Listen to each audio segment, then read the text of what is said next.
Clint, 41 people waiting already. Jeez. I want your crowd. I want I want that. I need to join your Discord. I mean, I don't know. It's good. It's a good place to get help. It's a good place to do Is it? challenges. Yeah. I mean, I could also help. You know. Hey, there you go. You can sign up for the helper role. That is a thing. There you go. Help people out. You know, C4D helper, Unreal helper. All right. Looks like we're good and live. What up, Jags? Jonathan. Does he ever go by Jonathan? Jonathan Jags me. Jonathan Jaguar? Jaguar. Jonathan Jaguar knee. I love that. Jags so is good. short for Jaguar. Absolutely. All right. Let's see. Looks like all of the things went out correctly. I'm gonna broadcast Virtual this out to, Steve. you know, What's up, Matt Oh. Zipper? We got Virtual Zip up in here. Steve, Zipper. All right. I think we're about ready to do a show. You know, like you do. I hate Ian. Skype. Me and Zip bonded immediately at camp when I saw he brought a steel mace. Oh. I was you like, oh, do. you know about that mace life? Like, all right. Mace life. Right. Artboard, Soto, what's up? What up, Mr. Clay? All right. Abel? I wish it meant Jaguar. I mean, it can. It can be whatever you want it to be. All right. I think we're good. I got my notes. And I think we're about ready to do a show. Clint, you got that like slight green tint going on, like you're in Do the I really? Matrix or something. It kind of looks like that. Well, it's rain. It's like super overcast and rainy Yeah. here. But Yeah. it kind of like meshes with your guys' blue. Right, Don't right, mind. right. I could change it to green if you want. I'll change my background to green. You know? What's up, Billy? Funny. All right. All right. We got peeps here. I think we're ready to do it. Let's do it. Hey, Sarah. Pop it off. All right, here we go. What's up and welcome to another Mograph Mocast. I'm Dave. And I'm Matt. Joining us today is one of my favorite people in the entire world, Mr. Clinton Jones. What is up, everybody? Thanks for having me, guys. Appreciate you. And Mograph is a supplement to our site, mograph.com, which is a motion graphics tutorial site with tutorials, plugins, podcasts, and other Mograph stuff. And on the show, we talk about everything ranging from motion graphics to Cinema 4D, After Effects plugins, render engines, doing business, doing taxes, being a contractor, or working for the man. You can email us info@mograph.com. Let us know what you think about the show. Questions, comments, concerns, queries, grievances, artist suggestions, show topic ideas. Run mograph.com. Run youtube.com/mograph. Check us out on the things. Got a lot of people watching today. Don't forget, we're on Mograph TV. Mograph.com/TV. You can turn it on and rip the knob off. By the way, we did an RTX special, RTX on special with Brandon and Winbush this last week. And that was a late night special. You know, sometimes you miss the late night specials. No problem, because you can rewatch it on YouTube, or just stay tuned after this on Mograph TV, because it will be replaying. And then you can just leave it on and rip the knob off 24/7. 24/7. I've already ripped the graphics. knob off. How can I do that again? Rip it off again. Get it fixed, and then Right. rip it back off. Just so you can rip it off again. Yeah, yeah. And then last week's Halloween episode, thanks everybody for calling in and Yep. saying hi in our little spooky special. That was fun, and apparently everybody likes that. You know, we just goof around and do stupid stuff, but people like it. It is. So, you know, It is. You guys wear yeah. like pumpkin heads and stuff, or like how? we wear No, we costumes. were dressed up. EJ wore his giant, what was it, the llama head or llama something head. like that. Yeah, Okay. it was just Yeah. sweating the whole time inside of it. We're all Commitment, in, dude. I'd be like, Right? yeah. right after the first 2 minutes, I'd be like, all right, I'm good. Yep. No, we're all in green screens, and we're sitting in a little room, and we have a cauldron, and when people call in, they bubble up in the magic mirror, and we. What? Yeah. Yeah. All on live? Like you got that All set live. up on live? Yeah. Dude, Yeah. I got take inspiration. That's Dude. awesome. It's fun. Dave's a baller. He knows how to do this stuff. You know, green King. screens. I and just stuff. sit here and pretend like I do. Y'all are looking nice. You know, I mentioned this like before we started, but you guys are making me look sickly and pale here. Y'all have that saturation. You got the warm skin tone. I'm looking like I just came out of the swamp. I mean, got a few lights. No, that's our few. background though. Our background is Here's video self- production. Oh yeah, that's perfect. Yeah, looks Perfect. great. Perfect. The color's perfect. It's not yellow at all. Okay, cool. Yeah. Okay, this is better. This is better. Yeah, Just do the whole thing like this. just the whole thing lit from under. Let me Yeah, some but- aperture. Yeah. All right, go ahead. Everybody, check that out and see if you want to get into some Unreal stuff. There's creating the Unreal. There's a discount to the end of November for Winbush's course, and then you can dig into Brandon's course and learn all about ray tracing. And of course, we got the Houdini and the Brush Up Procreate courses on the site as well. Check that out. And upcoming guests, we finally got some people booked. I've been slacking. Sorry, I haven't put it up. There's going to be, the things, so you can go check out the lineup. I'll get it up this week. But Billy Chitkin next week, Tokyo Megs, Darlene Sanchez, Chad Perkins, and then in December, Jules Urbach is coming back on the show. So we can talk about all the Octane goodness. Yeah, that's Talk about that exciting. Brigade. Hopefully, Brigade should be out by then. I think it I should. sure hope so. Dude, Yeah. I am Yeah. ready. I am. Dude. I mean, we're all ready. Let's be honest. We are. Yeah. Yeah. Totally. Dude, Yeah. I'm rendering some stuff right now. It's like 4 or 5 minutes a frame, even with my farm, And it's like, dude, if I had that Brigade, the client wouldn't even notice. I know they wouldn't notice, Absolutely. I remember those days, 4 to 5 minutes a frame. Oh, yeah, Mr. Unreal. Right, I forgot. Right. The only other thing I had in the week wrap up is just I mentioned that the 3D motion show is this Wednesday. So You're sure going to you want to check watch that it. out. I have a feeling they may do an announcement, It will be fire. It That will be a fire. Fire. I've been seeing all these little teases they've been doing on social media with some spicy particles. So we'll see what happens. Yeah. I'm interested to know if they actually release anything or whether it's just a teaser, Oh, right. Right. Oh, I hope we're getting it right away. McGavran could be doing that Adobe thing where it's like, hey, let's tease something and then we won't do anything for a while. I do like that. I do like the teasing of the thing. Hey, I don't. I mean, Otoy does it. I like knowing. I know what's they in the do. roadmap, Yeah. So yeah, we'll see. You don't like hype? Hype is good. Yeah, hype is good. I do, but I also like instant gratification. That's true. That's true. I don't have a lot of get it. patience. So Because you're not a doctor. Understood. right. Yeah. Nah, but oh, it's still Got it. broken. Fix your bell. I know. You guys got trinkets, man. Right? Yeah. Pretty soon we're gonna have slide whistles and kazoos. Right? Full morning zoo. Who brought a slide whistle to camp? Who was Cons, right? Yeah, cons. Yeah. Dude, that was so funny. Yeah. Oh my god. I That was a thinking- legit one too. Yeah, it was a really good one because I was standing there and all of a sudden I heard a legit loud slide whistle and I'm like, It's an orchestral slide whistle. yeah, Right? super Those things fancy. aren't cheap, At least $50. At least. Yeah. It's a signature, so it's like 150. Right. Well, speaking of camp, your nifty NFT, how did that go? Everything Oh go man, well? it was awesome. To be honest, I am not super deep into the NFT world. As there's a lot of people who are super deep into it. There's people who aren't into it at all. I think this is my 4th drop. The first 3 were during the beginning, right? Right, of course. Right. Like you do. Yeah. And it's been almost a year and a half, I think, since I did one. And, not for any reason in particular, but it just,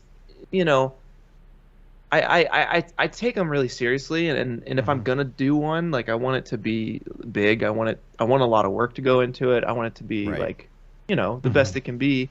And Winbush hit me up and he was like, man, we're doing an educators drop. With EJ and Winbush, of course, and some other people on there as well. I think there were 6 of us in total. And I was like, yeah, I want to be a part of that. That sounds cool. So I was thinking like, well, what can I do? What would be awesome? What would be significant for that drop? I want it to have some purpose. I want it to have some history, some backstory to it. So from camp, we had such a great time at Camp Mograph, Yeah, we did. and as you do, and we were on the beach this year. Yeah, and we were. we had a nice little not a habit is the wrong word. What's the right ritual. word? It was a ritual, yeah. It was a ritual, yeah. Where we would catch the sunset every night, or every sunset time. We would catch the sunset, and it was the best. And I just really, really cherished those moments. There was a beautiful pier that went out. You had this awesome, huge radio tower way off the coast, but it was just massive, and it totally made the whole vibe for us. And actually at one night, so you'd have hundreds of 3D artists on the beach just chilling, enjoying the peace and quiet of these beautiful sunsets. And the last night, I remember, you guys remember that kayak moment on that final night when basically you had this dude, I don't know who it was, but they were in a kayak, and right as the sun was setting, they went right across the sunset, and that's so cool. We couldn't believe it. It was absolutely incredible. So I threw that in the render too. And I tried to pack as much of. This is a gorgeous render. Thank you. Yeah, it was the first time I did music for a piece too. I was really happy with how the whole thing turned out. It was really cool, and people liked it. So I like that you added your signature on that. That's new. I haven't seen anyone do that before, and I like that. Oh, it's really? like your own little personal watermark, but it shows that it's you. It I like fancies that. it up a little bit, Right? So I think I did that the first 3 pieces I did as well. I know that a couple other artists I've seen do that as well, but it's a nice look. But that pier looked a little more sturdy than the actual pier that we had at camp. Just a little 100%. more sturdy. Yeah. That thing. I love the nighttime with the lights. And what did you do with how did you get all the people, like the animations of the people and stuff? Yeah, so that was just Mixamo. I just went to Mixamo. I pulled the stock characters, went through to find the most natural looking animations that weren't people holding guns. Right. Yeah. Right. Just kind of duplicated them. It was all silhouette, right? So you're not going to notice the Mixamo characters that everyone's used all the time. So it's just silhouette time, and just duplicated a lot of them, had it in Unreal, so it was all running real time, and put it in the sequencer, duplicated them on the top level, add some string lights. Yeah. There you go. That's awesome, man. It looks great. I should have bought one. I'm mad at myself for not doing it. Oh, no worries. But shout outs to people who did. Billy, I see you, Billy. We got a couple other people in here, but thanks to everybody for the support and stuff. It's super cool. It's really nice to it's fun to do your own music for a piece, and especially I kind of started out. I did a little music or a couple sound effects or whatever, and then over time, the last one that I did, I think I had 55 layers of tracks in a 10-second video. There's just something so satisfying about doing your own audio to something, because it makes the piece. Yeah, absolutely. So, it's just you're putting all of yourself into it, and it's just another level of sentimentality when you come back and look at it. I love ambient music. Oh man, more than half of pretty much all. I just love it so much. It puts me in such a cinematic storytelling kind of mood. And it's my dream to be able to make ambient music one day. So I've been dipping my toe a little bit into it. I love it. It's so much fun. Didn't you tell me that you wear you just play ambient music in your aftershocks while you're just walking around and stuff? Yeah, totally. Your own theme music?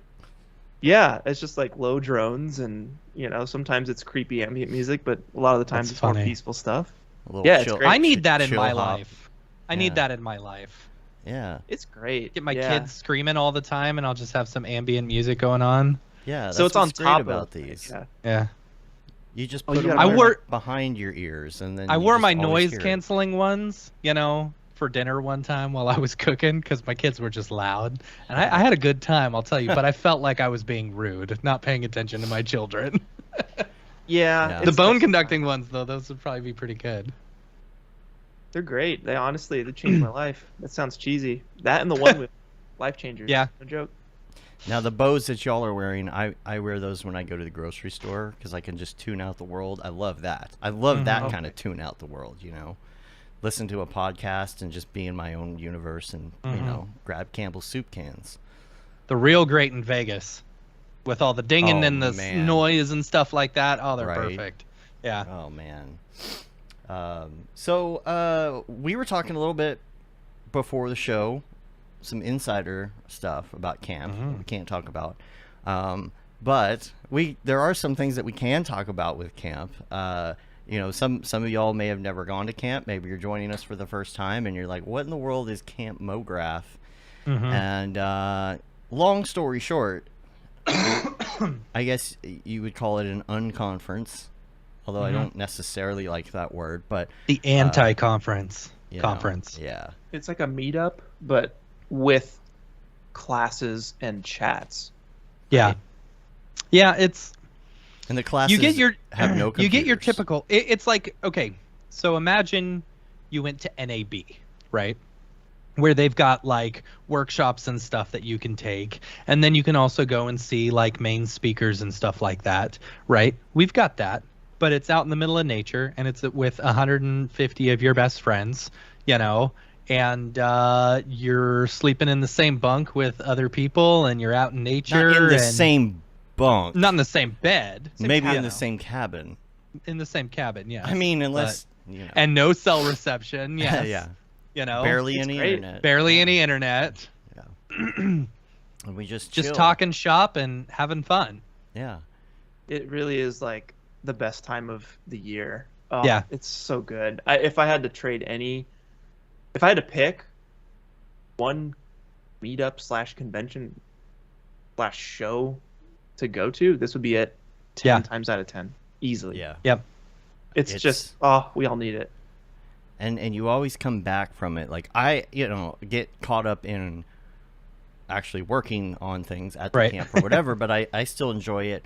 But then I forget every year how much fun it is until I get home and I'm like, man, I just want to do this all the time. And then it kind of fades. I forget about it until the next one. The Thursday, once we finally get that last group in on the bus, it's like that is the most relaxing time for us because or even like Friday morning once the workshops actually start, because we have now passed the baton from us over to the workshop instructors and we're like, okay, y'all do your thing now, we put it in your hands, and that is the most relaxing thing about it.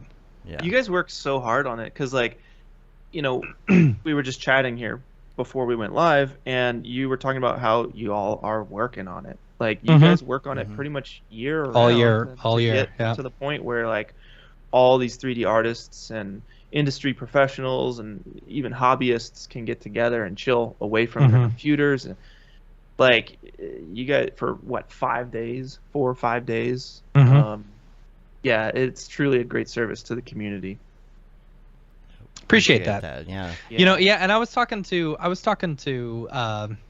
Nick Campbell in New York when I was there a few weeks ago for NAB East, and I was curious about, as him as a sponsor, what kind of value he felt like he got out, because there are only 100 people coming to camp and stuff like that, but he said it was very interesting to me. He said, for me, this is not about like getting our name out there or whatever. It's about giving back to the community, And I loved that because it was like, the sponsors just know how important this community is, and keeping the vibes cool within this community and stuff like that. And that's why they're willing to sponsor, and it was great. Yeah. Yeah. If you go to No, go ahead. I mean, if we went to meundies.com and asked them to sponsor, this would be the same. You know what I mean? Nah. It's the same with YouTube, right? Like, when when I do ad integrations on videos, right? People want to see 3D related if they're going to see an advertisement, all right? If like let it be a 3D one. Let it be related to like what the audience is into, because then there's a little bit more connection there. So it makes a lot of sense. Of course, you want to get the people like the Otoys and Grayscale Gorillas and Maxons to sponsor a 3D themed event, right? Like it's great every year. It's so good. I can't wait for next year. Calendars. Yeah. Yes, Clinton's that's the face next is swag. stretched. Whatever ultra widescreen you're sending me, like my interface, the aspect is slightly off, but it's thinning. It's thinning on you. Wait a second. I was like, are you guys scrunching me? It must have to do. I mean, I can fix it, but we'll have to take sit it. here and crop and do all these No, things. no. I think we'll be okay. Oh, it's I'm all for down the with some audio scratch. recording anyway, so Yeah. it's all good. Yeah, what I mean, You look good. You look good, Clint. You Yeah, look good. it is. I was Slimming. I wish I curious. looked that thin. Y'all should come in just like. Have you ever done like the content aware scale in Photoshop? I know it, but I have Yeah. not used it. Dude, okay. Take a picture of yourself. Okay. Content aware scale yourself, and Okay. then just have a good time. All right. Profit from it. Profit from Okay. that. All right. Question mark profit. All right. Yeah. Oh man. So anything else about camp we want to address? Like what? Like I thought maybe if we talked about the importance of taking a break for something like this. Sometimes it's just so go, and there are no breaks. Sometimes, to me anyway, back in the day, in my young days, I felt like there were opportunities to take a break. And maybe it's because I wasn't working for myself at the time, whatever it was. You'd hit the holidays, you'd slow down a little bit at Thanksgiving and Christmas and things. There would be lulls in the year. I don't feel like there's any lulls anymore. Yeah. Yeah. How do you stop? How do you stop? Here's what I'll tell you, Dave, and I will. Because we spent 5 years or 6 years or 7 years building up, that people, now you've got people coming. Since I went off on my own, I got nothing.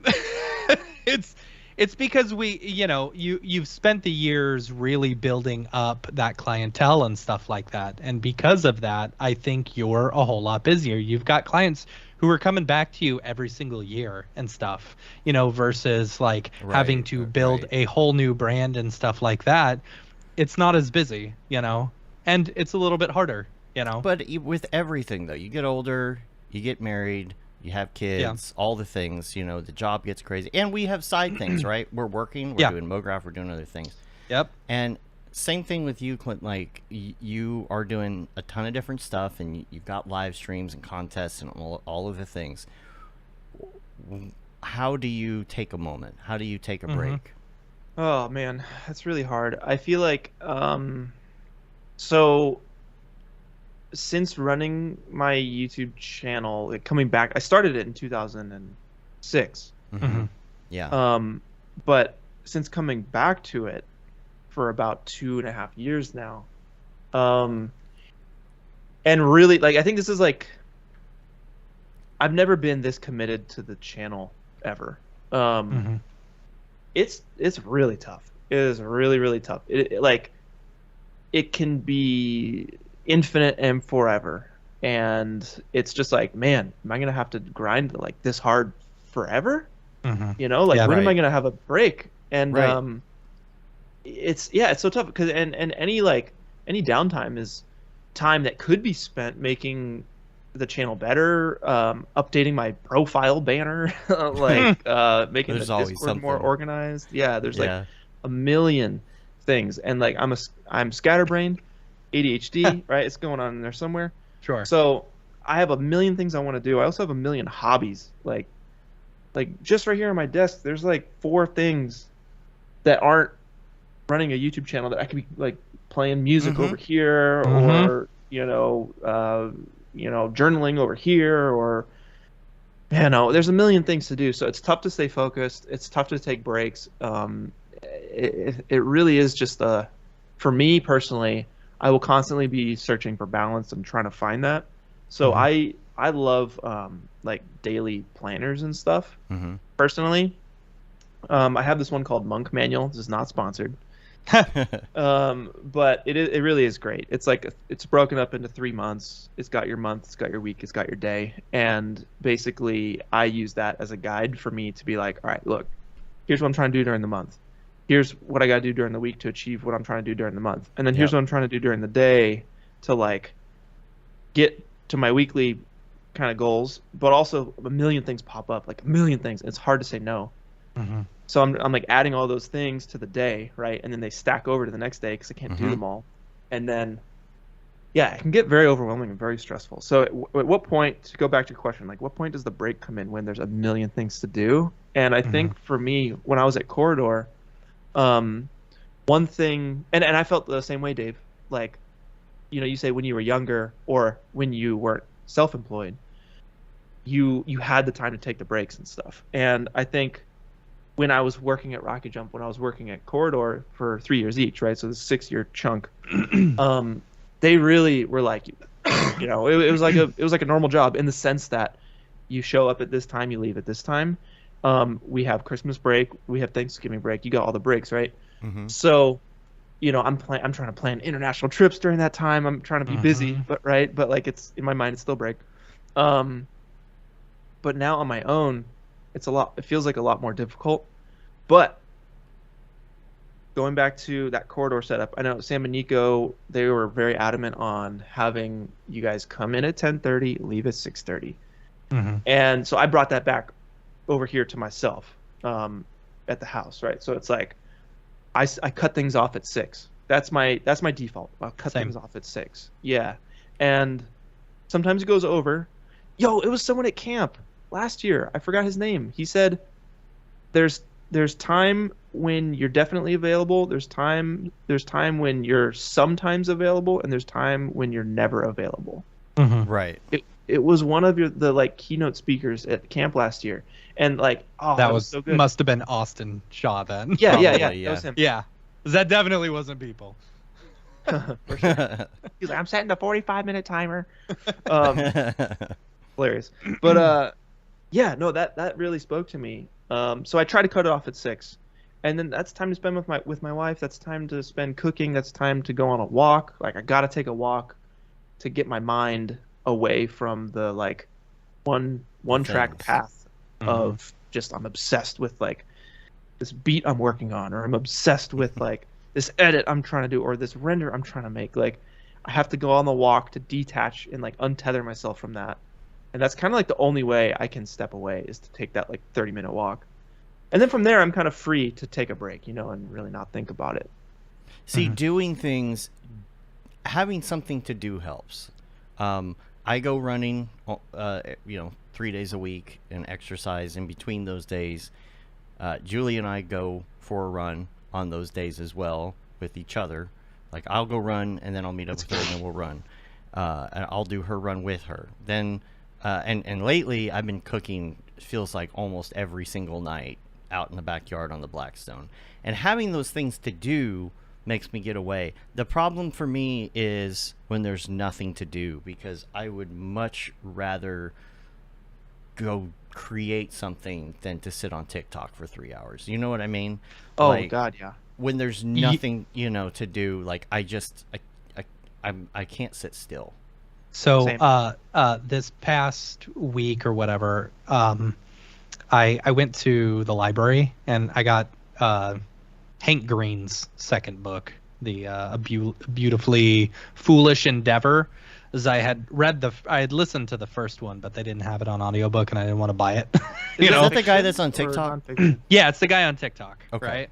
Okay. So I see it all the time, people talking about how good it is. So I listened to the first one, and I didn't love the first one. I didn't love the main character, but it kind of left it on a cliffhanger. So I was like, all right, I gotta read the second one. And I found this past week that if I'd be on my phone just scrolling TikTok mindlessly, that like I was like, hey, I should be reading.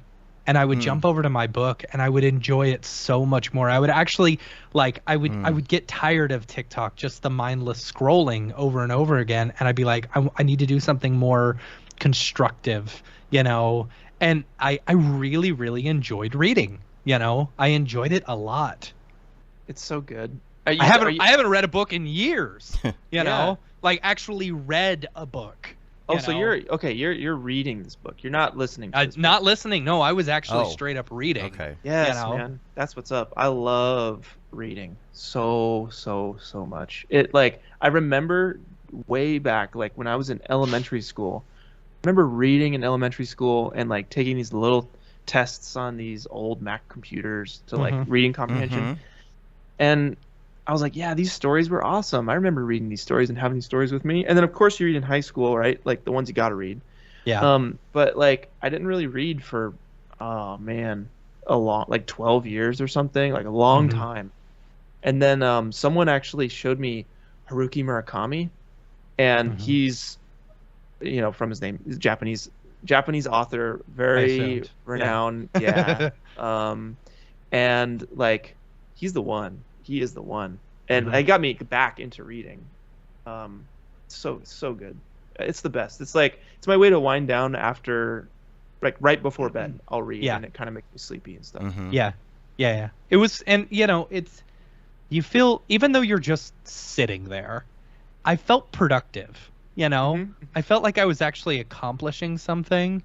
You know. Versus just mindlessly scrolling TikTok. Right. Well, you're adding value. Like you're adding ideas to the bank. You know. Yeah. The vault. Right. You have the reference. You have those references now, and like you're experiencing someone else's story. Like you're looking at the words. You're seeing how they're written. You're reading words that like you don't know, and like maybe you looking them up or something, and you're like, oh. Didn't know I'm that. a very slow reader too, because if I go too fast, like I drift off in my brain. Yeah. You know? Yeah. And then I have to go back and read it again and stuff like that. So I'm a slow reader because I like to comprehend what I'm reading. Right. No, that's a good thing. Yeah. Generally. Yeah. But The second book, much better than the first. I really enjoyed the second book, by the way, in case y'all are interested. Way to go, Hank. That's awesome. Right? But that's where the inspiration comes from. Like either from, you know, if you're reading, a lot of inspiration can come from that. If you're doing those things like taking those breaks, I love to sit in front of my computer and work on a project of my own, right? And I'll get super in that zone, you know, the ADD, like what do you call it? It's the hyperfixation. The hyperfixation thing, and I'm like so into it. But taking the breaks actually helps me. Because about every day, like 5 or 6, it's time to, you know, go work out and have dinner and do all the things. And in that break, sometimes I'm running a good hour, sometimes up to 3 hours, depending on, you know, what day it is. And my mind starts thinking about what I was working on before and what I need to do. And sometimes I'll get ideas for later. And it's almost kind of nice. It's like, oh, now I have a purpose to go back later and sit in the front of the computer and do this thing. Whereas if I were just sitting here all the way through it, I don't take a break, I don't go work out, I don't do anything, I might either burn out or never come up with that idea, because you don't get a chance to walk away and then walk back and have a fresh look. Or, you know, and it's not just that kind of work, right? It's things that you may want to do.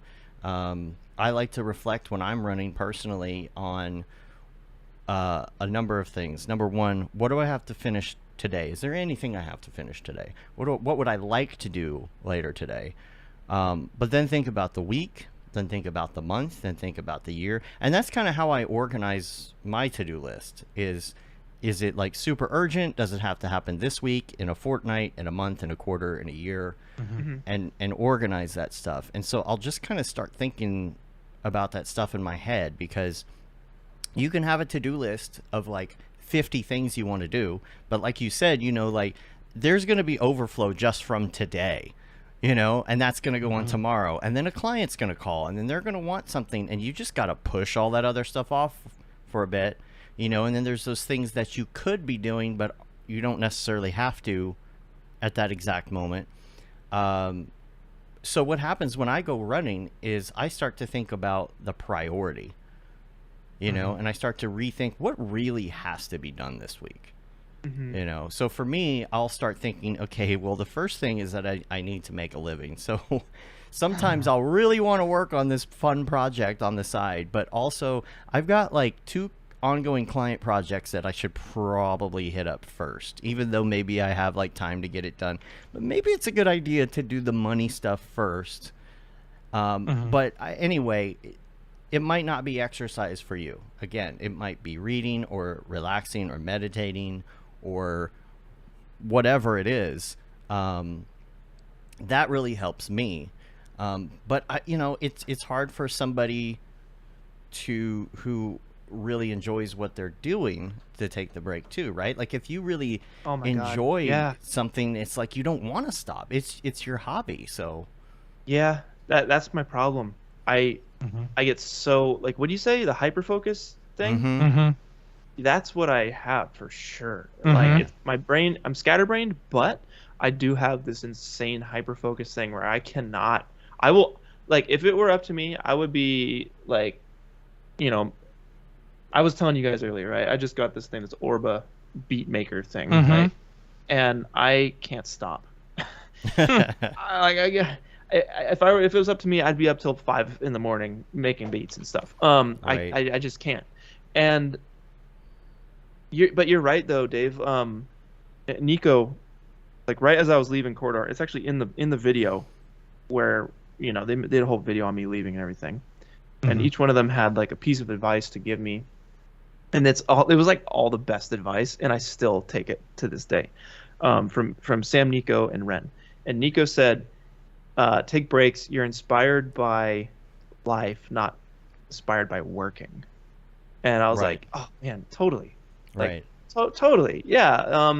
And that the author I just mentioned, Haruki Murakami, he loves running so much. He wrote a book on running and why it's the best. Because it's his chance to get away and think about things. You know, he like kind of stirs on those things when he's running. And I mean, that's why, yeah, you just take a break, and then you get some epiphanies. And like, if it weren't for Camp Mograph, then I wouldn't have had that art piece. Because like, I literally on the dock, I was like, I'm doing this render. When I was on that dock, I was like, I'm gonna do this. This is such a cool time. That wouldn't have happened if I didn't take a break, you know. And minds like ours, like you said, just tend to go into all these different, or want to try all these different things and do all these other things, you know, like whether it's music or anything else. I mean, this thing I've had on my desk for I don't know. Zero. It's what is that? Everybody wants it, and everybody wants to get one. And there's TikToks about it. It's this little like NFC hacking device thing and all of this. And I got it's called a Flipper Zero, and you can like load NFC stuff or like copy car key codes or Dave and Buster's codes and stuff like that. Oh dang, that's like okay. And but like I got it, and like it doesn't immediately work. Like you have to sit down and do a little work and get some code and load it on there and do all this stuff. And it's like there's so many things like this for me where I want to dabble in it. I wish I had more time to do it, but like it's just I don't know. 100%. Maybe it's our type of brain that just see wants with me to play with that stuff. Like know? And you know. So for the longest time, so I bought a 3D printer a couple years ago, right? I bought a 3D printer. Right, exactly. Yeah. The 3D printing, I have seen it on TikTok so many times, and I'm like, oh, 3D printing. I want to get into 3D printing. So I bought a 3D printer. It was only like $300. It was just a little Ender 3, right? And it was a good 3D printer, but I had to put the thing together, you know? And so I started putting the thing together, and then I stopped. And then like a month later, I finished putting the thing together because I kept seeing 3D printing videos, and I was like, I want to get into 3D printing, you know? I gotta scratch this itch. Yeah. You know? Yeah. And so I finally put the thing together, and I tried starting to print something, and I just couldn't get it. I couldn't get the thing level. I couldn't figure out how to get everything level. You know, it kept like it would draw for a few seconds, and then like it would just disconnect, and like it wouldn't stick, right? 6 months later, I finally come back to it, you know, because I keep on seeing all this and I got to scratch the itch again. So then I finally like figure it out, you know, and I start 3D printing everything, like anything that I wanted. I started doing everything, you know.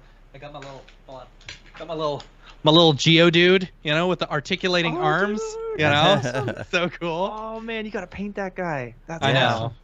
So anyway, it's super cool. So I started printing all this stuff, you know, and then I scratched the itch, and it's like, okay, now my 3D printer's in my closet. Right. But Yeah. now it keeps on coming back to me. I was like, oh, I really want to have my 3D printer available just in case. So now it's like, oh, now I need to extend my desk. I need to get a bigger office. So I need to do this. And it's like one thing leads to another. And it's like, okay, well, now I need $100,000 to scratch this itch of 3D printing. It's that hyper focus. It's totally the hyper focus. That's exactly what happened to me with Mograph TV.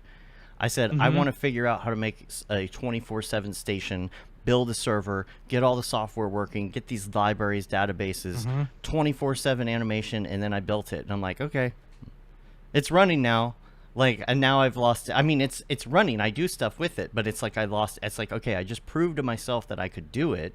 Yeah. And now I want to do something else. Yeah, it's the same thing. Yeah, it's the same thing. Not to say that I've given up the flute. I definitely have not. I just oiled my flute a couple days ago. Ah, the flute. That's right. So I'm not giving up on a flute. But you know, I'm like, dude, flutes. Yes. I go rock climbing a lot, and you know, rope climbing on mountains and stuff. Right. It's not. I've done the gym too, but the reason I say outdoor climbing with ropes is because when you get to the top and you're like, oh, this is nice, and you're just like, okay, this is chill. I want something to mess with up here. Like I'm like always looking for something. Well, flutes are cool, and they're also things that we've had for thousands of years. And how cool would it be to like reconnect with, you know, the early civilizations that were literally just chilling up on mountains, and they were bored, so they're like, I'm gonna get a drum, I'm gonna get a little shaker, and I'm gonna get a flute, and we're gonna make some jams. And so I was like, okay, well, what's the smallest flute I can get? Oh, but those are super high pitched. Dang. Okay, so I like spent all this time doing flute research.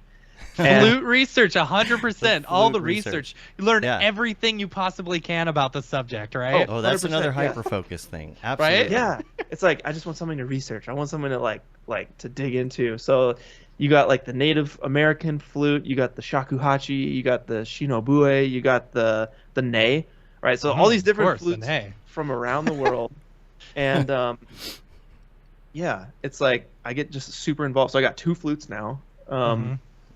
And you know, I'm not playing them every single day. I think when I first got it, it was like all the time. Oh, it's legendary now. It is, yeah. Yes. Revs render. Yes, and man. I mean, that's exactly what it was like too. It was pretty much exactly what it was like there, you know? Okay, all those animals, we saw all those animals, maybe just not at the same time, but all those animals were at camp, all right? Yeah, for sure. Yeah. They were. There were eagles flying around for sure. And like we saw some deer and rabbits for sure. Yeah. Dude, my drum set just behind me, right here. Oh, there you go. There's another one. That's 100%. You know, I wanted this drum set so that I could hook it up to my computer through MIDI, and I could jam and record and create. I knew as soon as I had this drum set, I was going to start creating music again. Yeah. Right. And then I got it, and like I haven't played it at all. You know. But it is one thing. It is one thing. I do tell my kids. I say, anytime you guys want to come and play the drums, I don't care if I'm working. Come and play it, because I want to encourage them to play music, you know. Right. And I know at one point, because this is what happened to me when I wanted to learn to play the guitar. You know, I asked for a guitar for Christmas. You know, I got a guitar for Christmas, and I didn't play it for 6 months. And then one day I was like, I'm going to learn all the chords, and I learned all the chords, and then I started playing guitar. You know, and that's what's going to happen to my kids too. They're going to be like, hey, I want to learn to play the drums. And then he's going to sit down, play it for like 3 days straight, learn how to play the drums, and then he's a drummer. One of these days. Yeah. One of these days. So like man, I've thought about this conundrum that we're all in right now. I've thought about this all the time. Anytime I start a new hobby, I'm like, is it going to be one of those things that I pick up and like drop? It's like, I don't want to be known for like bailing on on the things that I want to do. I want to like be great at everything. And obviously it's not possible, but you know, we want to be great in everything that we do. Sure. And you know, there's this book, right? It's called Mastery, and there's 2 books called Mastery. It's the thin one. It's the shorter one, okay? Okay. And it talks about this exact thing where it's like you get into golf, you get the clubs, you get the bag, you get the membership, like you get the clothes, you get everything, and then you go hard for a long time, or not a long time. You go hard for a month, and like eventually, I think what the book was saying is like we get addicted to getting good at something fast. Because we want the like immediate gratification, of course, right? Because we get served it every day when we're scrolling, right? It's like we just want that. We want the Amazon now, you know. And so basically, you're getting good very quickly, and that's very satisfying. But when you hit a peak, and it's no longer that feeling. It's like you're struggling a little bit. Yeah, you drop it. So like the book was showing like graphs, right? It goes climbs. You hit a wall, your first wall, you drop it, and you go to the next thing, and that pattern is repeated, right? But what the book's talking about is basically, what if you broke past that? What would that graph look like? And basically, it was a straight line for a year with a little rise every single year, basically. And if you stick with it, like obviously if you drop it, you're not going to get good because you're not doing it. But if you really want to get good at something, it sounds so obvious, you stick with it, but just know that it's not going to be an immediate gratification thing the whole time. And if you can get past that, if you can get to that once a year, just knowing that you're going to get a little bit better each year, you can become a master, you know. And like that's it's like losing weight, you know. Losing weight. If you, I mean, staying on a diet is so hard because food is delicious. You know, it is. Sure. It is so good. Imagine you know, that. Yeah. I was a smoker for 12 years, and I replaced smoking with food. You know, like, do you do the thing where you eat and you're thinking about the next thing you're gonna eat while you're eating? No, I'm not there. I'm not there. Oh man, I'm there. It's bad. But I will get stuff in my head, and I'm like, I need that thing. I need that thing. You know, or like I will finish eating, and I'll be like, all right, well now I need something sweet. You know, that happens a lot. I think we know what the solution is to all of this. Then, if you don't want to fail, then just don't try. Right. But like Tokyo Meg says, you know, don't announce something like before you can do it. Like, oh, I'm writing a book, you know, like, and you haven't even started. Like, you know, I maybe you could say you're writing a book if you've got like most of the outline and like half of the whole thing done, I guess, you know, at some point. But like, it's the classic Family Guy episode, right? How's that novel? The novel you've been working on? The one you've been working on for 3 years now? Yeah, another novel. I've done that before, you know. So I would say over like the last 10 years, I try not to push stuff too hard. Like I almost did that with Mograph TV. I was pushing Mograph TV. It wasn't done yet. It was taking really long to get it done. I kind of got over that hump and delivered or shipped, as they say. But like, yeah, I don't like talking about stuff before I ship because I feel like I'm just going to let myself down. I do. You know? I talk about stuff before I ship it all the time because I like that instant gratification. So, like, in my mind, if I talk about it, it's already done. I get the enjoyment, you know? There is a bit of that can be helpful, I guess, in a small way. Like, if you're doing something like posting, like, say you're a TikToker or something, and say every day you're posting an update on something, at least you're putting out there to your audience, today I got this thing done. You know. Well, I also have thought, I've heard of it from the other standpoint where like you say, I'm gonna do this, and now everyone's looking at you like, okay, are you gonna do it? And you're like, there's that social pressure to accountability buddies. Yeah. Let's just all be each other's accountability buddies. I think that's a good thing. The other thing though is that this is the other hard thing is that inspiration comes at weird times, right? Like when you're out running or whatever it is, right? And right before bed. yes, That's my worst one. If you're it's like the me, worst. like there's sometimes it's like it's 9:30 at night. It's almost too late. Like if I start something now, I'm gonna be up till 2. But sometimes that's the best point because nobody's emailing you, no one's calling you, no clients. Your kids are already asleep. That's the thing. It's like this is the we're artists. We're used to working at midnight. And sometimes I'm more comfortable doing that. Yeah, I know Ren is. Ren Yeah. for sure. Yeah. Yeah, Ren's a night owl. And I think that's in me as well. Me and Ren are very similar. Like definitely. And he recognizes that he's more productive in those late hours, and I get it like 100%. I can't. I would be up till 3-4 a.m. every night if I could. Yeah, choose. it's hard to stop.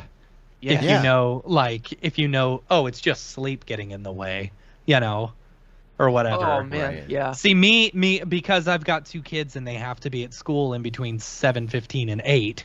You gotta be on their I get up at 7 a.m. every morning, to get them ready for school. So it's like, okay, I'm already up. Am I really going to go back to bed? There are a few times in which I do, and I sleep for a couple hours, or I'll just get up, take a shower, and go to my desk, That's why. What? Mm-hmm. Well, I was gonna ask you guys. Well, no, okay. Dave, go ahead, and I'll ask you guys a question. I was just going to mention that the one thing that's helped me now, this is only if I have the time to do it, right? Because, like, sometimes the personal projects happen at night, and then it's back to the client stuff during the day. If I do have time set aside to work on a personal project or something fun or something like that, one of my practices is to leave everything on the computer open that night, ready to go. Maybe work on it for 10 minutes if I don't have time to work on it at all that night. Leave everything open. I see that. Then you're excited. It's all open. In the morning, you just sit down and you keep going. You don't open up where's that file? Open up Cinema, restart the computer, whatever you got to do. Like, you can sit down and work. It's not a bad idea. It's a I little like bit, that. It helps me a little bit. Oh yeah. So my wife, she writes a lot, and her like mentor a few years back, I mean, it's not an active mentorship at this point, but right, an old mentor. He is a very famous screenwriter, and he mentioned this to her, which is very similar to what you just said, Dave. Was like, he will write, and if he gets to a point like at the end of his like writing time for that day and he's on a roll, he will stop in the middle of that, and so that when he can come back the next day, he's like already excited and ready to go Yes, on that. absolutely. Yeah, I in like the middle that. of a sentence. Yeah. Same I like thing. that. Yeah. And that's what's great about really working on your own projects, because generally you will be excited about that. You'll hit lulls, you hit ups and downs, like I'll finish the scene or finish. But yeah, if you're super just loving what you're working on at the moment, even though you don't want to stop, it is like the best time to stop. There's a book on that too. I didn't buy it. I saw it. I'm gonna have to pick it up because I need this. Stopping is so hard for me. And Yeah. there's like a what's his name's like Thich Nhat Hanh or something like that. He's like the most famous monk. And he's got a book on like stopping, and I think I need that book to pick that one up. But I was gonna ask you guys, what is the thing that you've done? I'd say productive. What's the most productive thing that you've done for the longest amount of time? This podcast. I was gonna say, yeah. It's literally Is it this productive? podcast is. I don't know if it's productive, Well, no, but it's a positive- literally, yeah. it is the thing that I have done the longest. Is this podcast. It used to be like a band back in like college or whatever, because we did that for quite a few years. But really, this podcast is the one thing that we have made a point that we do almost every week continually. But when you say productive, like yeah, I'd say this podcast, like building something for yourself, growing some value. Okay. Yeah, like Yeah. I mean, but any other answers are valid as well. running What'd you for have to- me has been a long-term productive thing. It's not work related, but having a schedule and putting it on the calendar and having a goal for it, like just going out and running. When I finished running a marathon and I was just going out and running, I'm like, I don't have a goal anymore. But writing things down and having a schedule for it has been productive for me. Yeah, My I'm trying to marriage, think. that's always productive, and we've stayed married for going on 14 years now. Hey, It's the longest that's relationship I've ever absolutely. had. Absolutely. And we Well, still like each other. What would be an example, I guess? Like, what Yeah. what would your example be of Well, the you same guys thing? all, I mean, y'all said what worked for you guys. That those are all things. For me personally, would probably be like VFX in 3D. Mm-hmm. Um, Staying active in some sort of way, whether that be like running or Yoga. yoga. Yes. Mm-hmm. Getting up and working out like some days of the week. And maybe like drumming, probably. Okay. So yeah, hobbies, like any skill-based thing or any like personal value thing. The podcast and running, definitely. That's exactly what I was going for. And with the podcast, it's an example of saying that you're going to do something and doing it, because we say we do this every week unless there's like a holiday or traveling or something. That's kind of like committing to that. It's our version of a daily. Yeah, it is. Yeah. Wait, say that again. Say it one more time. So it's like our version of a daily committing to a weekly show. Like this is Matt and I have been doing weeklies. The number of like podcasts, especially motion graphics podcasts, since we started that have just started and dropped off, Right. we have outlived every single one of them. And I'm very proud of that. I am. Right. It's something to be proud of, I think, because, it shows that consistency is the key, 100%. Right. 348 2.5 hour long episodes. And that's not even counting the specials that we and do. the specials and the 3-day streams for COVID and all of that kind of stuff. That definitely like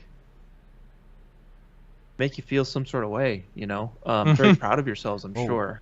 Yeah, for sure. But sometimes it is the same, sometimes it's that like monotony thing, like I got burnt out on reading as a kid because I was, supposed to read a book every night, and all of it, so you have to find ways to keep it fresh and whatnot too.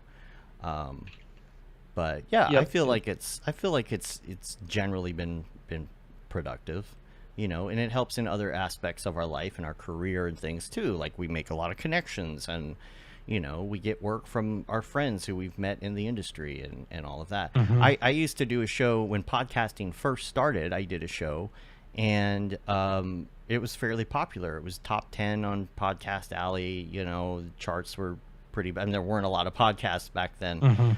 But as soon as we started not being consistent, the listenership dropped. Oh, we're going to go every 2 weeks now instead of every week. And then, oh, well, we missed a bunch of episodes. We're going to take a break. Oh, we came back 6 months later. Oh, we'll take a break again. And it just falls apart. So, yeah, I'm struggling with that. It's like, it's just me, which makes it tough. And I do have Mikkel Sotomonte, who helps me with my live streams. Thank goodness. And yeah, another buddy who's helping me with like with emails and like business stuff. But it's tough. Like it's scary to think, man, is there any like time to take a break? Do I have to do this every other week for the rest of my life? Yeah. How do I find the balance there? It's it's something that I'm always tossing around in my head.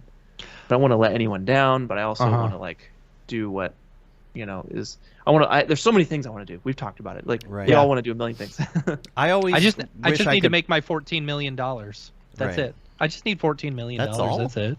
That's all. That's so easy. Why didn't you just do that? One of the things that like I always say I wish I could do is pause time.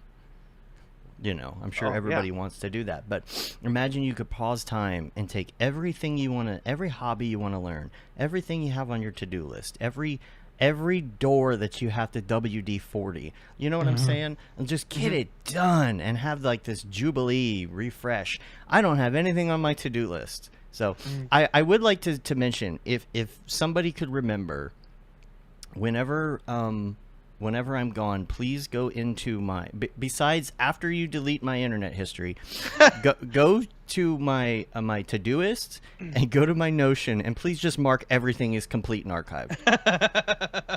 I will rest in peace after that.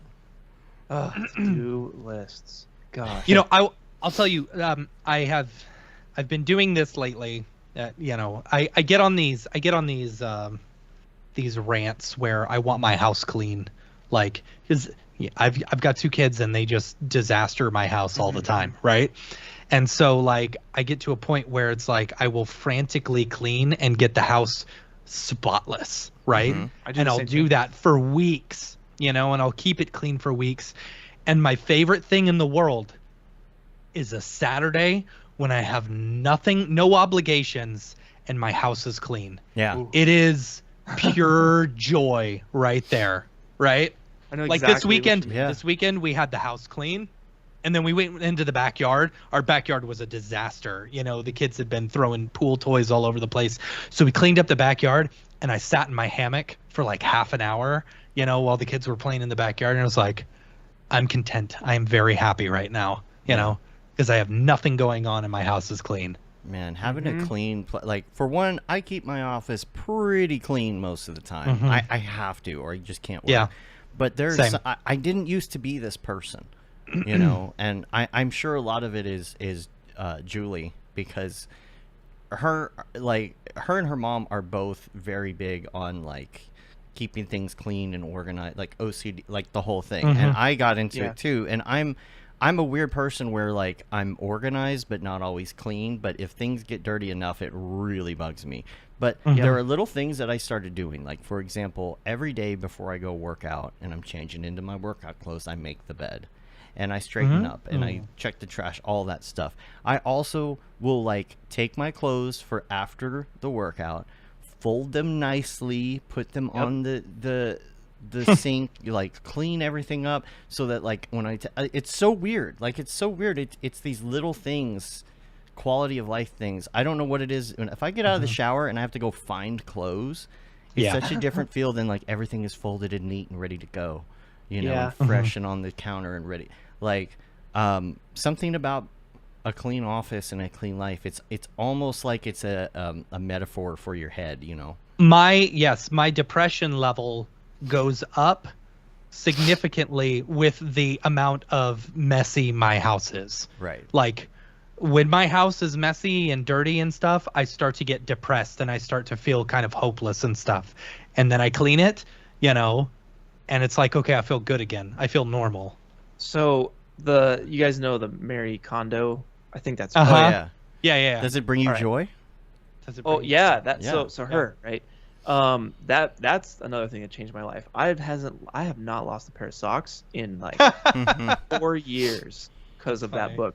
And she has this whole thing that like having stuff in your house, having clutter in your house really messes with you, because like this is her idea, right? That all of the stuff that's just out is talking to you and it's saying, hey, you hadn't used me in a long time. When are you gonna play with me? And it's like, oh God, I have all this stuff that like needs to be like taken care of, and like it's overwhelming to have all that stuff visually around. So I'm the same way. Like I'm like on my desk right now, I would not say it's clean, but like I got, like, when I get stressed out, I will clean, and it's the best.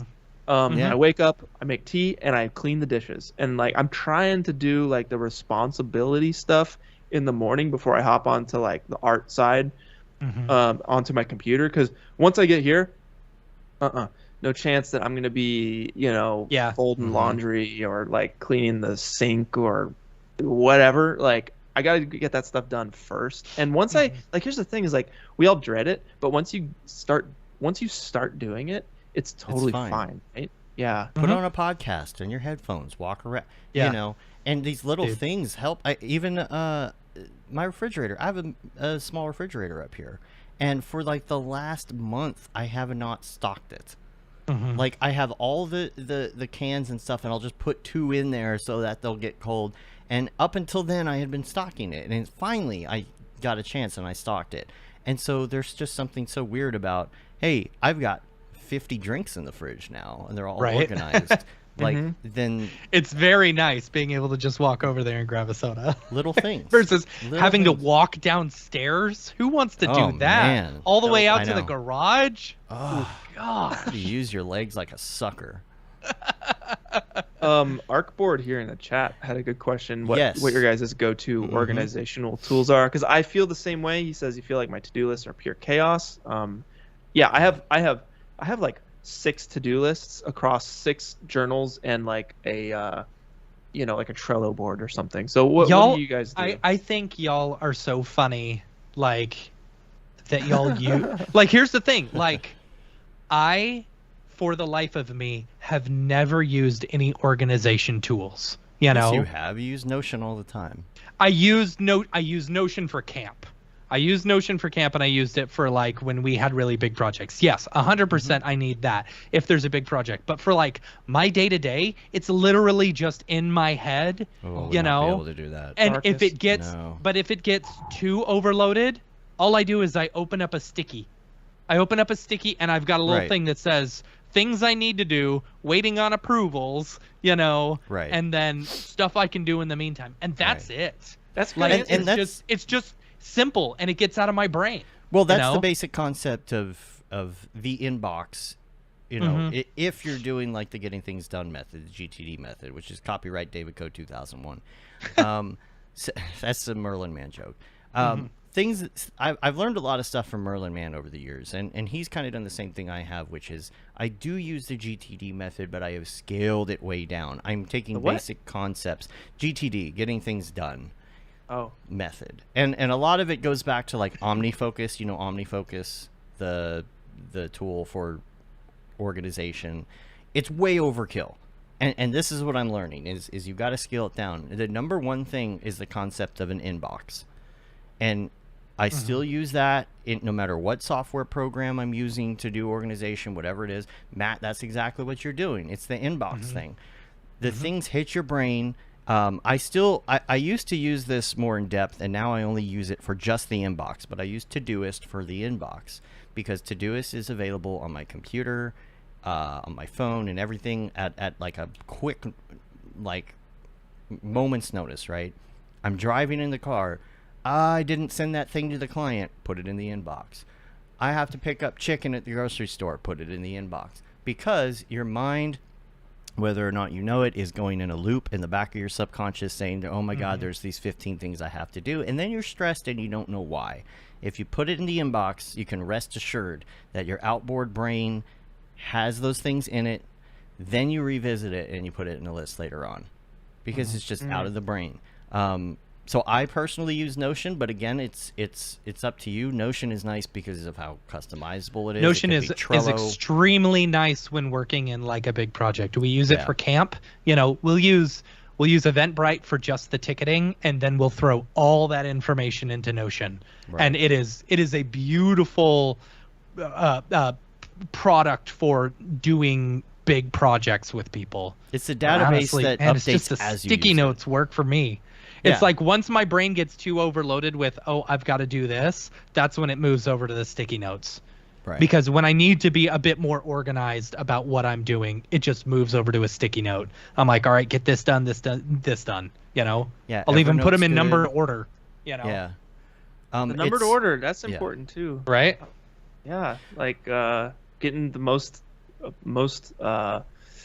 important thing done first. And if it's kind of what I was mentioning earlier, which is here's how it's divided. I have a category called now, exclamation. Like if you don't do anything else, you have to do this today. It has to get done no matter what. It's in red. That's going to happen. Soon means if you can get to it today, or it might be one of those things that you push onto tomorrow's calendar or sometime. Week means sometime this week I got to do it. Fortnight means in the next 2 weeks, month, quarter, year. And then there's a long-term one, That is just, it's just long term. It was something like, I would like to make a short film. Put that on the list. I'm not doing it today in a quarter. It's just, and so then you do a dashboard. And because you might have a bunch of these lists that are all separate. I have one personal, I have one work, I got one Mograph, and then you have a dashboard, and it only shows the things that have to be done that week, maybe in the next 2 weeks if you want. So the clutter is gone. This is like the focus. You look at now, I could tell you, you know, right now what's on it, and then from that you look at all that stuff. You have to take this a step further, or else you're never going to get it done. Then you go to the calendar. What things of those, I mean, a 5-minute task you don't need to put on your calendar. But what of those things you have to put on the calendar? Because as soon as you put those on the calendar, then you're going to realize, oh, those 10 things I wanted to do are going to take 4 weeks. I'm not going to get that done this week. I'm crazy. I do use, actually, Dave, you got me on using a calendar all the time. And I actually make it a point that anytime I've got something, I immediately put it in the calendar. You know, my wife will get mad at me all the time because she's like, oh, I told you about that. And I was like, is it in the calendar? I pull the Dave Koss where I'm like, is it in the calendar? Is it in the calendar? You know? Yeah. Well, it's in my calendar. Well, it's not in the family calendar. I used to be known as Double Book Jones amongst some friends, and because it was just my brain, and I'm like, yeah, let's do it. I'm excited, and I get a text like, "Where are you?" And I'll be like, "No." That's funny. Yeah. So you have calendar, daytimer, whatever, something. And Mark, shout outs to Mark in the chat here. I agree, Mark. I think having like a handwritten list is so strike to just cross. I was doing it this morning, crossing out stuff on a handwritten list. You just use the strike through option in stickies, no, there's just like right, just getting across it like it's that. Your inbox. Nice. Do you ever write something that you did and then scratch through it? Oh yeah. Right away. Oh, I forgot to put that on the list. Let me write it and scratch it out. Yep. Yeah. I will definitely do that. Yeah. Hey, I know you Mark. Yeah, absolutely. Family calendar in Gmail. It is life changing. Like just creating. I have a separate email account that goes to all of my bills. It's Bills Milstead. You know. That goes. All my bills go. Bills Milstead. Yeah. Who's Bill Milstead? And the number of times I get people who call me Bill because it says Bill S. Milstead, Esquire. You know. Bill S. Milstead. But it's like that's where all my bills get sent to, you know, and so it's like that's where our family calendar is, you know. That's great. We share everything. Hey, I know you have a hard out. I really want, before we run out of time, I really want to talk about these render challenges. I know we could talk about this. Like we have to have like a whole episode on organization again. I know we've done it in the past, but like, you know, we should do it again. We hit some good stuff. Yeah. The thing is, we just need like 4 hours of your time to where we could do a big 4-hour long show, you know? We're just going to come hang out with you all day. Someday. As long as we get to play some music, I'm down. Yep. Yeah. I want to talk about these challenges because, well, first of all, congratulations on 1 million subs. Yes. Thank you. Like, that is everybody's dream. I don't know. Like, here's the thing. We don't do tutorials and live streams like, you know, like we do maybe a tutorial a year. Yeah. I don't think that we're ever going to get 1 million subs on a channel that, you know, just does 2.5 hour long talking podcast, you know, heads. Yeah. But the ultimate dream for lots and lots of motion designers is to have that kind of an audience on YouTube. And one thing that pops into my head is, who are these people? Right? Like, I know that there's a lot of new Blender people out there and things, you know, because did you know Blender's free? What? Wait. Since when? And you got Unreal people. You've got a lot of you've got your long-term followers, you've got new followers, you've got people who found you from Corridor, you've got a lot of people coming from different places. And so you're doing these challenges, and the amazing thing is the response that you get. Like, we have done contests before, and we've been, you know, fortunate enough to get a good 30, 40 entries, but you're getting, like, thousands of entries. It's crazy. And, like, I know we only have, like, 20 minutes left, but, like, first of all, congrats. Second of all, I want to know more about, like, what's coming up and how it's been going, and also how do you manage going through 2,000 entries, you know? Totally. Yes. Yeah. Okay. So the management side of things. So shout outs to my moderators on the Discord server. We got Saipo in here chilling right now. He's like one of 6, I think, active moderators. And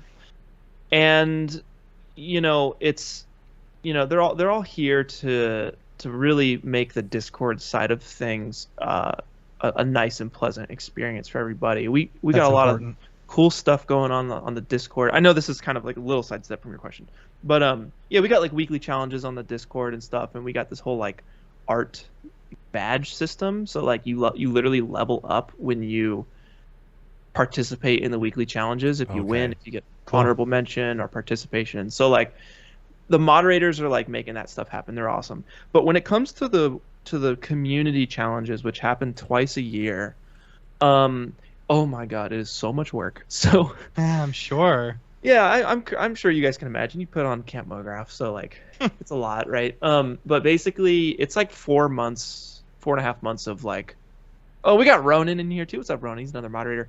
And MDK. Okay, we got the moderators in the chat right now. Shout outs to you guys. This is your time to shine right here. So basically, it takes 4.5 months to put one of these challenges together, and the first thing that we start with is like an idea. So I'll come to the moderators with like, hey, here's what I'm thinking. Here's ideas. What do you guys think? And like they'll have ideas of their own too, and we'll kind of like we'll take the time to come up with like the sickest idea for the prompt, right? And then from there, you know, it's like we got to do the rules, we got to do the FAQs and stuff, and like the moderators really help out with that stuff. They, you know, they make it look nice on the Discord side of things. They'll, you know, pitch in like, here's ideas for FAQs that people are going to have. So it is like a collective kind of like, it's not just me like sitting in my chair with my brain just like, oh, right. So then they also help, like I'll build out like the main project file, and they'll help me convert it to the like, Blender, you know, or 3ds, like all that kind of stuff, right? So we get the whole project package ready to go. Boom, it goes live with the announcement video. The rules are all up. We've been working on it for about 1.5 months at this point. You get wonderful sponsors like Mograph.com and Camp Mograph. Yeah, the last Mograph. Yep. Yeah, you guys had the first one of this year. You guys were one of the grand prize sponsorships, Camp Mograph, as well as your courses too, Mograph.com.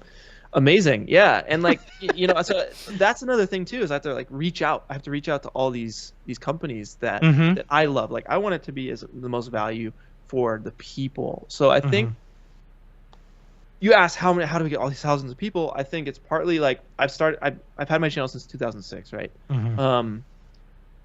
I think that's one reason why there's a lot of people looking. I think the second reason is that the montages themselves, once they're cut together with the music and everything, people see these amazing like so good displays of community art. So like every time we do one of those montages go out, they go viral, and people know, hey, next time this is a thing. This is a thing I want to participate. So you're kind of skimming off, like you're getting the people who really want to be a part of the 3D challenge experience from like the millions of people who saw the videos. They're creeping into the Discord, and we're pushing the Discord when there's a new announcement for a new challenge. So that's part of it, and then the other part of it is the prizes. So trying to pack it as full. The coolest prizes, like, you know, we just said you guys have sponsored on the prizes on the first challenge of this year, which was Infinite Journeys, I believe. We got like Wacom, we got Coco giving out suits. This last one had Kit Bash 3D, like the top 100 artists got Kit Bash packs and everything. That's awesome. So it's always building and growing, yeah. Let me ask you this, because we see the videos and we see the entries and stuff, and the quality is outstanding.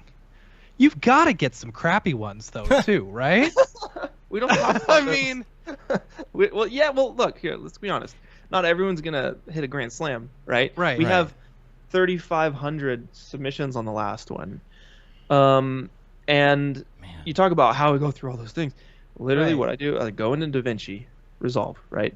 Bring it all into the editing program. It's just a chain of 4.5 hours, right? Gosh. And I sit there. I'll live stream it with the moderators so they can hop in if they want, and we just go, and I hit play and I go next, next, next, next, next, next, next, next. Oh, this one's cool. Jeez. This one looks good. This one looks good. Let's boost it up. Track 2. Next. Yeah. Next. Next. Wait, go back. Okay, next. Next. Yeah. Next. Like just for a couple days. It's like that, right? Wow. And I pull the top 125 Okay. with the moderators. We'll just hang out, you know. Because we've been like chilling and hyping Top up the challenge. 5%. The top 5%. Yeah. I'll take that So- top 125, scrunch it down to the top 100, which I'll do with the help of the moderators, and then I'll pull like the top 10, top 15, and then reach out to the guest judges, who, you know, we've had Ian Hubert on, we've had William Fauché, we've had Ren, Peter, Freddie Wong was on the last one, and I'll reach out to them and be like, let's really sit on this. Let's really break this down into like why they're, you know, we got to place them in order. We got to do first, second, third, fourth, fifth. So we each pull our personal first through fifth, and then we kind of like, in a way, each one of those gets a point. 1, 2, 3, 4, 5 points, and we'll kind of like, we'll do the math. We'll put it up and be like, according to the ones we chose, this is the top 5. Are we happy with this? Yes or no? And then we'll go back and forth, back and forth, back and forth, back and forth until we really, because it's serious. You know, people are winning like crazy stuff. So that's kind of the process. I wouldn't be able to do it without Da Vinci going through skip, and like being able to look at them all. I do look at them all. I do look at them all. And the moderators definitely help out, and like, so yeah, it's a group effort. Some questions in the chat. I know we're down to the wire here, but what are the biggest hiccups, or what is a big hiccup that you've hit with the community challenge? I think my biggest problem is not preparing soon enough. So like, I'll get to the point where it's like the last week, and I'm like, we got to do the rules. We got to do like, right. And I'm like, man, let's just like try and get ahead of this. Like, please, it's all on me at the end of the day. When's the next one? February. Get ready. February. Yeah. You heard it here first. That's February. right. Actually, you did. Yeah, that's crazy. Awesome. Usually I'm not like, I like to keep them secret and like just drop it randomly, but this time around we'll try something different. Someday in 28 days in February, you'll get it. Is next year a leap year? I don't know. No. Who knows? No. 28 days. One of those days you'll hear. But yeah, we're gonna do it in February. I think it'll be like an announcement video, like last couple days of January or something, and then we'll hop right into it. Yeah, we're still figuring out exactly what the prompt is gonna be, but I know we want to. The heart. This is where the heart is at. I want to do something different than like a person walking. I want to do like we did a marble one, like with a marble. That one was great. That one was great. That's the thing, is it's really hard for a lot of people to do character stuff. That's, I mean, that is one of the hardest things to do, is it, like, motion designer, like, is the character stuff, you know? And so I am just now dabbling a little bit in that, but I'm not good at telling a story. And that's the problem, right? Is like, to tell a good story, like, you need a character most of the time. So it's a tough thing. I have seen that marble one multiple times on Reddit. You know, just posted, you know, and like oddly satisfying or something like that. You know, it's really good. Yeah, so we want to do something like a little different. I think it's nice to mix things up every once in a while. So that's where our heads are at. Yeah, we'll see who we're working with. We'll see what prizes we got. But as of now, February is like the working month. And how do you keep it from getting too complicated, because you have different platforms, different softwares for everyone, and you know, you've got to keep it simple in a way so that there's not too many questions. Yes, that is great. The dynamic machines one, that is the marble one, which I think Mr. Clay won. He's in the chat right now. He won, I think, like second or third place, maybe. I know he won the alternate realities one. He was in top 5 there somewhere. But yeah, like a big part of it is I want it to be as accessible as possible to the artists. The prompt, right? I want it to be like, I want to give parameters to the artists that are, you know, they need walls. They need a little bit of walls, right? Because if it's just do whatever you want, then it's like, well, I don't know what I'm going to do. Right. So it's really a lot of time spent on figuring out what the prompt is. So much of it is like, what's the prompt? And then how cool will that look in a montage? Because then that's the second thing is I want the prompt to be as accessible to the artists and the montage to be as accessible to someone's grandma. That's it, right? So it's finding the balance, because you could do an artist-friendly one and it's just like no one wants to watch this, or it could be like the coolest montage ever, but no artist wants to do it, you know? Right. So it's a balance. Gotcha. All right. Well, I know we're running short on time here. We could probably go forever. We'll have to do this again. Yes, I'm down for sure. Absolutely. 100%. What else is next before we go? What else you got coming up? Anything you can talk about?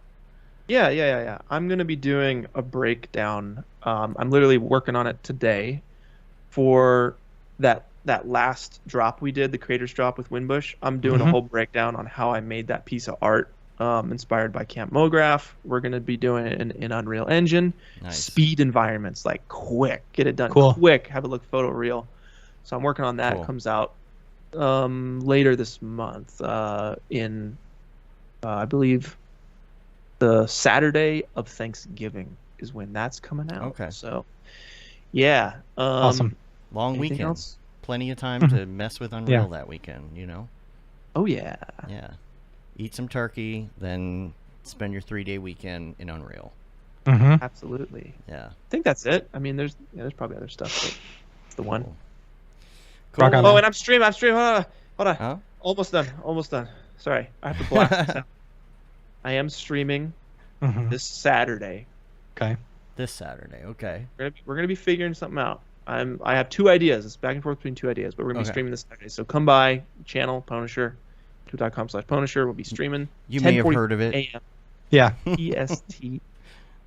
All right. That's it. Okay, I'm done. Cool. Well, we appreciate you taking the time and yeah, man, it's always fun out talking to you. Yeah.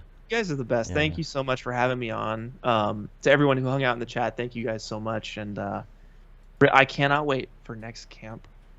Oh, yeah. Yep. You'll be there. Don't worry. Yeah. We'll give you the inside dirt soon. You know. See if I can bring some more of my friends this year. Nice. Thank you guys. Yeah. Don't forget, everybody, next week, Billy Chitkin's going to be on. He's actually in the chat right now. We're going to talk about some of the art he's made recently, NFTs, and I really want to geek out about some AI stuff with him. That'll be fun. Make sure you check out Mograph TV. If you are watching Mograph TV right now, like Matt is back there, you can just keep watching and check out the Unreal special that we did with Brandon and Winbush. Hear a little bit more about that, and just leave it on after that. And then, of course, again, the 3D Motion Show is this Wednesday. It's 10:30 Central Time, 8:30 in LA. So make sure you check that out. Again, check out those spicy particles. And yeah, that's about it. You can rate us on iTunes, leave a review, subscribe on your podcatcher of choice. You can say you've been there, done that, got the t-shirt with the Mograph logo tee, the Paul Babb, Fuel the Bab 2020 shirt. All the profits from that go to Doctors Without Borders. The Render Things t-shirt, hoodie, and long sleeve tee, the Mograph Blandishment shirt, and then, of course, the That Render is Fire shirt, which you are only allowed to wear ironically. Unless you're shams. Yeah. And that's about it. We're on YouTube and mograph.com. Check us out in there. Find all the schedule details and everything you want. Mograph.com. And yeah, that about wraps it up. Until next time, I'm Dave. And I'm Matt. And I am Clinton Jones. Have a good one. Later, yo. Peace. Clint, stick around for just a second. Okay. I know you gotta go. Until Dave says we're off. Stand by.